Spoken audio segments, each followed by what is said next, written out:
আসসালামু আলাইকুম। আবৃত্তি করছি যোগীন্দ্রনাথ সরকার এর লেখা অত্যন্ত চমৎকার একটি কবিতা, কাজের ছেলে। দাঁতখানি চাল, মসুরির ডাল, চিনি পাতা দই, দুটো পাকা বেল, সরিষার তেল, ডিম ভরা কই।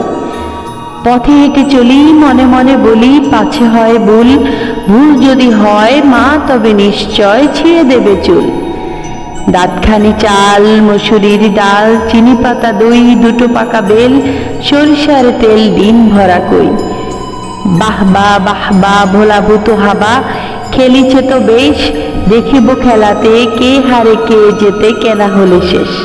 দাঁতখানি চাল, মসুরের ডাল, চিনি পাতা দই, ডিম ভরা বেল, দুটো পাকা তেল, সরিষার কই। ওই তো ওখানে ঘুড়ি ধরে টানে ঘোষদের ননি, আমি যদি পাই তাহলে উড়াই আকাশে এখনই। দাঁতখানি তেল, ডিম ভরা বেল, দুটো পাকা দই, সরিষার চাল, চিনি পাতা ডাল, মসুরির কই। এসেছি দোকানে, কিনি এইখানে যত কিছু পাই, মা যাহা বলেছে ঠিক মনে আছে, তাতে ভুল নাই। দাঁতখানি বেল, মসুরের তেল, সরিষার কই, চিনি পাতা চাল, দুটো পাকা ডাল, ডিম ভরা দই। ধন্যবাদ সবাইকে।